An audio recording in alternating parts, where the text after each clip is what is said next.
There's a certain armor in the Mega Man X series that's usually seen as the worst one in the series. Some even say it's worse than Base X. I'm not gonna go wasting your time though. You probably know which one it is. Hello. Today, I'm gonna be covering an armor which originates from and is only in Mega Man X5. The Gaea armor, which is probably the least liked armor in the Mega Man X series. The Gaea armor is referred to as a lot of bad things, so I'll be trying to give a different perspective on it. Let's answer the question. Is the Gaea armor really that bad? Before covering the armor though, we have to start with what's easily the most important question about it. How do you get it?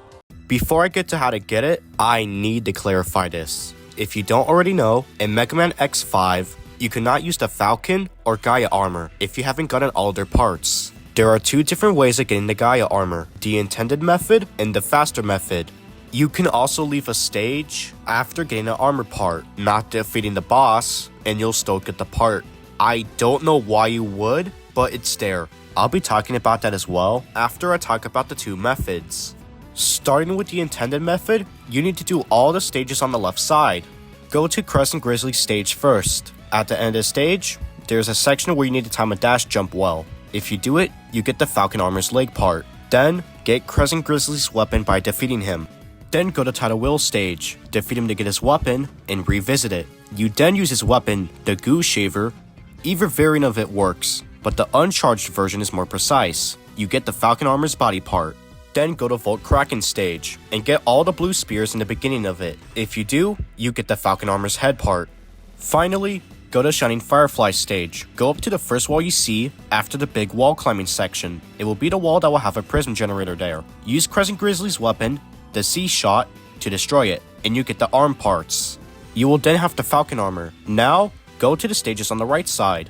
You can start with any of them. The recommended one is Spiral Pegasus' stage. In the open area with the elevator, use the Falcon armor to fly upwards. You will then get onto a ledge with a light capsule on it, and the Gaea armor's body part.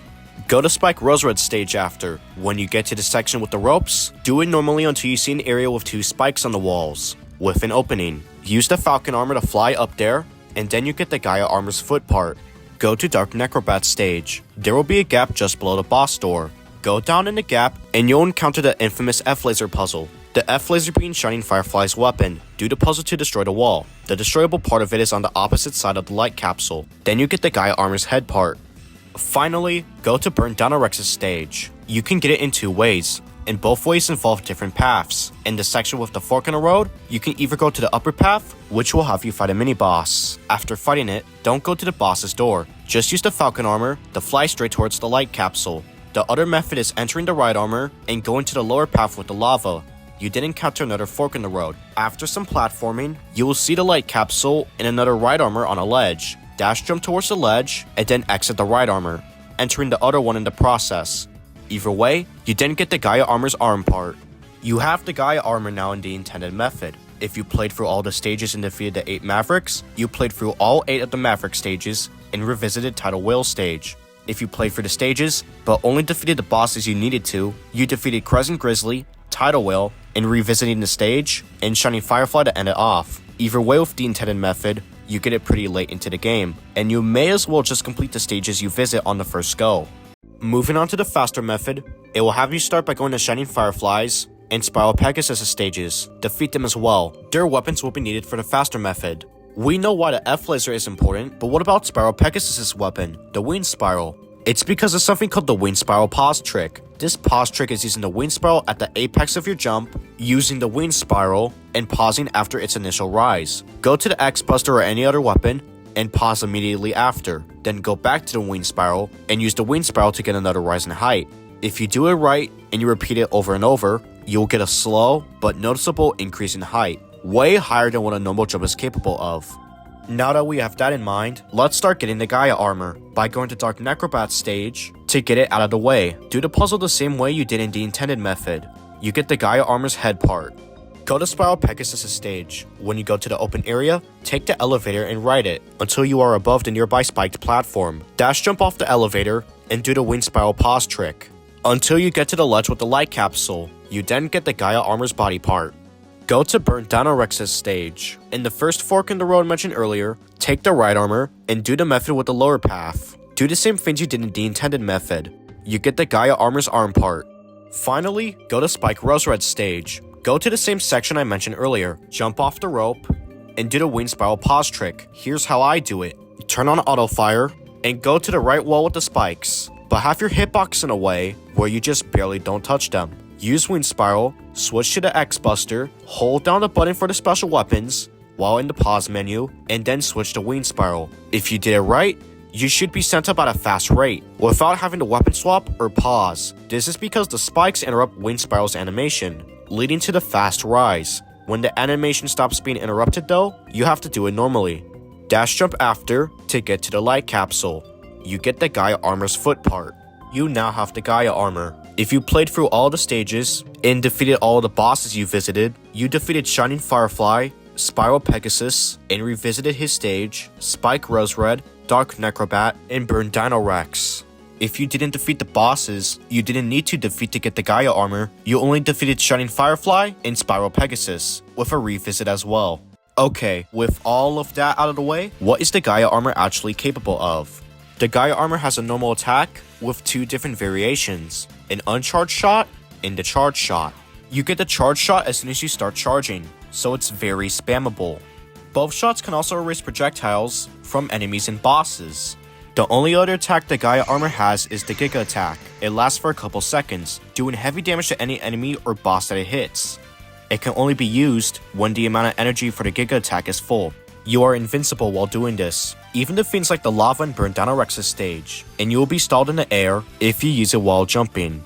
All of your attacks have short range, so you need to get closer to your enemies than other armors would need you to.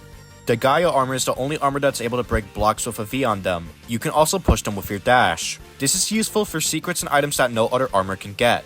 The Gaea armor is one of two armors immune to spikes. You can stand on them and wall jump off of them. You can still get crushed by spikes though. The Gaea armor is also one of two armors that will stick to walls, unlike the other armors which will slide down walls. You take half the damage that base X would, but that goes for every armor in the X series. And finally, when you take damage, assuming you have used the Giga attack, the amount of energy of the Giga attack will increase until it's full. The amount of energy will not be increased if you don't use the Giga attack. The Gaea armor has several bad things about it you will notice immediately. The Gaea armor has a slower walking and dashing speed than the other armors, including base X. The Gaea armor is the only armor in Mega Man X5 besides base X to not have an air dash, or flight like the Falcon armor has. And the Gaea armor is the only armor that cannot use special weapons. The Gaea armor is the only armor that cannot equip any parts, which means you can't fix the movement issue with the speedster and jumper parts. A lot of people say that the lower speed is one of the main reasons why the Gaea armor sucks. Let's compare the speeds between the Gaea armor and base X. I'll be doing two separate tests for running and dashing. I used to start a Spike Rose Red stage to test this, and I started the timer at the start of the run and dash cycles. Please know that I may have gotten something wrong, so take this with a grain of salt.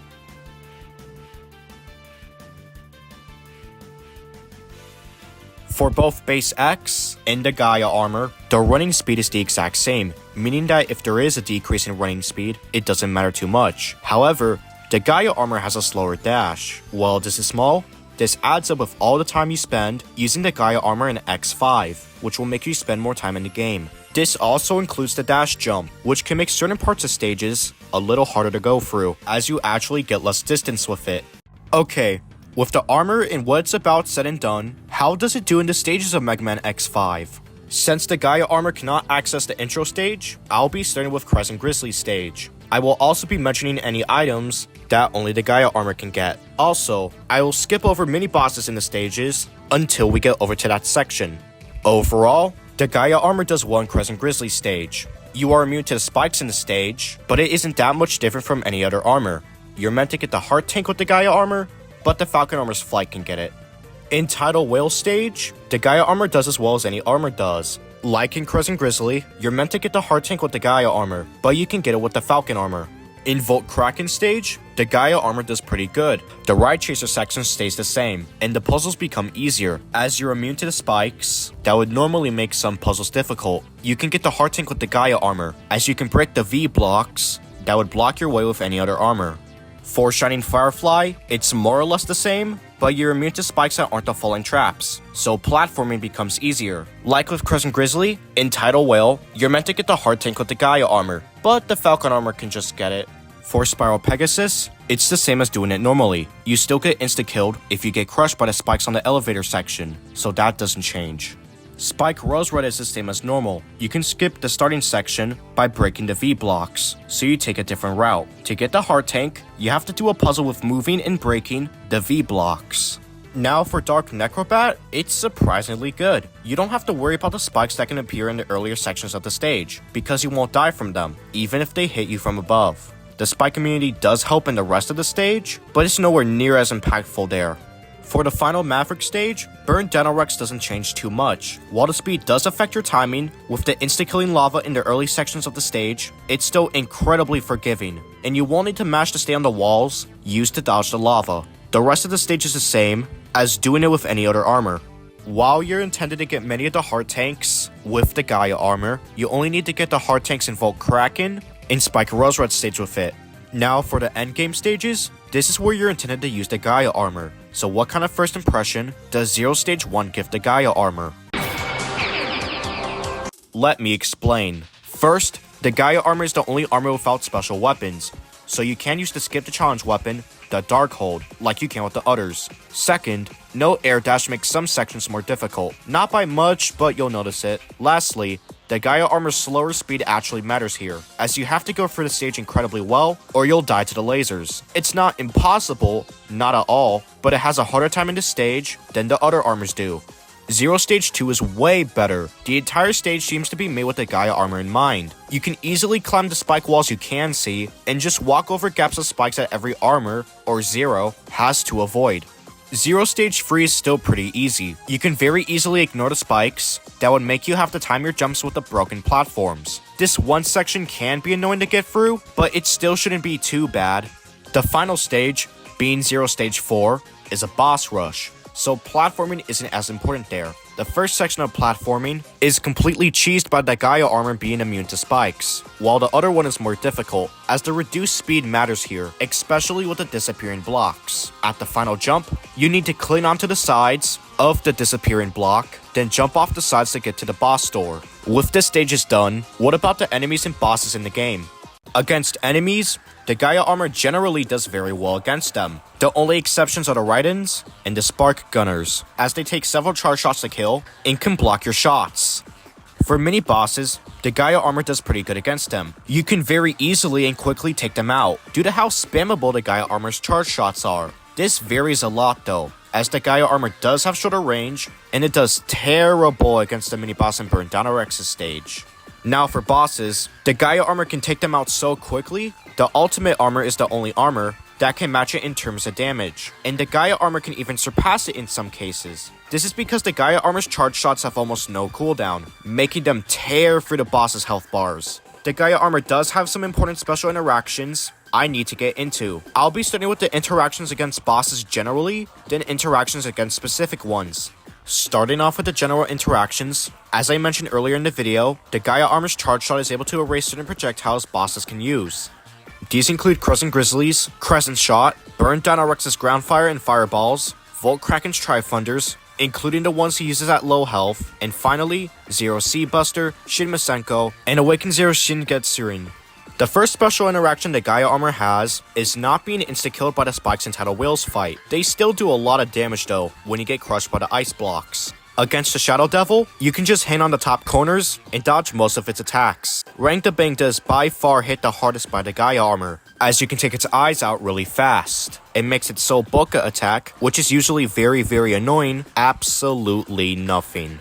In Sigma's fight, the Sigma viruses he summons can be taken out in 1 to 2 charge shots, and when in the second phase, he uses the Tracker Bullet attack. Being able to stick to the wall helps get a lot of damage in. In terms of bad interactions, while the Gaea armor speed can be a disadvantage, if you're already good at dodging attacks, you won't need to worry that much. There is an interaction that is important though. The Gaea armor is pretty risky to use against Spiral Pegasus, as if he knocks you off the arena's platform, there is nothing you can do to save yourself. Overall, the Gaea armor is the best armor against bosses, with only the ultimate armor as competition.